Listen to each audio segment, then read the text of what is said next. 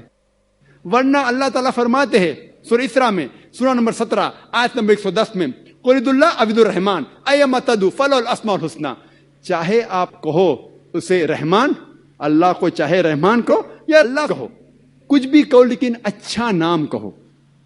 اور اس کے کئی ایٹریبیوٹس ہے، اللہ سبحانہ و تعالیٰ کے کئی نام ہیں، لیکن وہ نام صحیح ہونا چاہیے اور ایک مینٹل پکچر نہیں ہونا چاہیے. آپ کو آپ کے ذہن میں عکس نہیں پیدا کرنا چاہیے. تقریباً 99 نام اللہ سبحانہ و تعالیٰ کے، الرحمن، الرحیم، الحکیم، most gracious, most merciful, most wise, no less than 99. اور سب سے اوپر اللہ.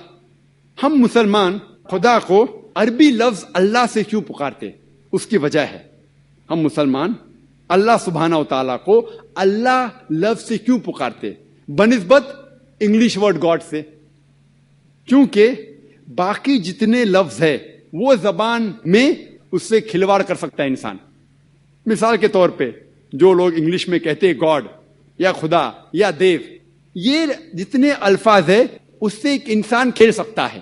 مثال کے طور پہ گاڈ ہے، اگر آپ ایس لگائیں گے تو ہو جائے گا گاڈز، پلورل آف گاڈ. اللہ کا کوئی پلورل نہیں، کوئی جمع نہیں. اگر آپ ایس لگاتے گاڈ کو انگریزی میں تو گاڈز ہو جاتا ہے، خدا کی جمع. جو اسلام میں قل هو اللہ احد، اللہ ایک ہے. اگر آپ DESS جوڑتے ہیں گاڈ کو ہو جاتا ہے گاڈس، مطلب عورت خدا. اور اسلام میں اللہ سبحانہ و تعالیٰ کا جنس نہیں، نہ وہ مرد ہے نہ عورت ہے. اللہ سبحانہ و تعالیٰ علیحدہ ہے، نہ مرد ہے نہ عورت ہے. اللہ از یونیک. اگر آپ گاڈ کو ایڈ کریں گے فادر، وہ ہو جاتا ہے گاڈ فادر، ہی از مائی گاڈ فادر، ہی از مائی گارڈین. اسلام میں اللہ فادر، اللہ ابا نہیں ہے. اگر آپ مدر جوڑتے گاڈ کو ہو جاتا ہے گاڈ مدر. اسلام میں اللہ مدر نہیں ہے. اسی لیے ہم مسلم خصوصاً اللہ کو اللہ سے پکارتے ہیں، دوسرے کوئی لفظ سے نہیں. کیونکہ دوسرے الفاظ جو ہے اس سے ایک انسان کھلواڑ کر سکتا ہے. مثال کے طور پہ دیو، دیو کو اگر کہے دیو، اگر ای لگا دیں گے تو دیوی ہو گیا. دیو نے مذکر، 2 ہو گئے نا، دیو اور دیویاں، فیمیل اینڈ میل. اسلام میں God is neither female neither male, نہ مرد نہ عورت ہے. دیوتاؤں یعنی بہت سے دیو ہو گئے. تو اسی لیے ہم مسلمان خصوصاً اللہ کو اللہ سے پکارتے ہیں. لیکن جب میں تقریر کرتا ہوں جو غیر مسلم کے سامنے جسے اللہ سبحانہ و تعالی کے بارے میں صحیح علم نہیں ہے، تو میں لفظ گاڈ استعمال کرتا ہوں، لفظ خدا بھی استعمال کرتا ہوں جس طریقے سے آج کر رہا ہوں. لیکن میں یہ کہنا چاہتا ہوں کہ خدا یا گاڈ اللہ کا صحیح ترجمہ نہیں ہے. لوگ اسے نہیں سمجھتے، اسی لیے میں خدا کہہ رہا ہوں یا گاڈ کہہ رہا ہوں. لیکن صحیح معنی میں اللہ کا ترجمہ گاڈ بھی غلط ہے اور خدا بھی غلط ہے. اسی لیے ہم مسلمان اللہ کو عربی میں اللہ کہتے ہیں. ورنہ قرآن کیا آیت ہے؟ قل ادعوا اللہ او ادعوا الرحمن ایما تدعوا فلہ الاسماء الحسنی. آپ چاہے اللہ کو رحمان کہو یا اللہ کہو، اس سے کچھ بھی کہو لیکن ایک اچھا نام دو. تو اس سے ہمیں پتا چلتا ہے کہ اگر ہر انسان یہ مانے کہ ساری انسانیت کا خدا ایک ہے، رب ایک ہے، خالق ایک ہے، تو ہی ہم ایک بھائی چارہ، عالمی بھائی چارہ کے اوپر عمل کر سکتے ہیں. اور یہ عالمی بھائی چارہ کی بنیاد ہے فیتھ. اسے کہتے ہیں ایمان کا بھائی چارہ. اگر ہر انسان کو ایمان ہے کہ ہمارا رب ایک ہے، ہمارا خالق ایک ہے، ہمارا خدا ایک ہے، تو ہی ہم ایک عالمی بھائی چارہ کے اوپر عمل کر سکتے ہیں. اور یہ بھائی چارہ باقی سارے بھائی چاروں سے اونچا ہے، چاہے وہ خون کا بھائی چارہ ہو یا کوئی بھی بھائی چارہ ہو. اور یہ ایمان کا بھائی چارہ کہ رب ایک ہے، خالق ایک ہے، خدا ایک ہے اور اسی کی عبادت کرنا چاہیے، یہ بھائی چارہ صرف ہاریزونٹلی سارے دنیا میں نہیں پھیلتا، صرف دنیا کے لوگ جو جی رہے ہیں اس کے اندر نہیں، لیکن ورٹیکلی بھی، اوپر اور نیچے بھی، جو قوم جو انسان پہلے بھی آ چکے دنیا میں اور جو ہمارے بعد آئیں گے ان کو بھی سمیٹتا ہے. تو یہ عالمی بھائی چارہ جو ایمان کی بنیاد پہ ہے کہ خالق ایک ہے، رب ایک ہے اور اسی کی عبادت کرنا چاہیے، جسے کہتے ہیں توحید اسلام میں، وہ بھائی چارہ نہ ہی سارے انسان جو آج موجود ہے ان کو سمیٹتا ہے، لیکن جو انسان پہلے جو گزرے اور جو آئیں گے ان کو بھی سمیٹتا ہے. اور یہ بھائی چارہ باقی سارے بھائی چاروں سے اونچا ہے، چاہے وہ خون کے رشتے کا بھائی چارہ ہو. اور اس میں کئی مثال ہے قرآن مجید میں.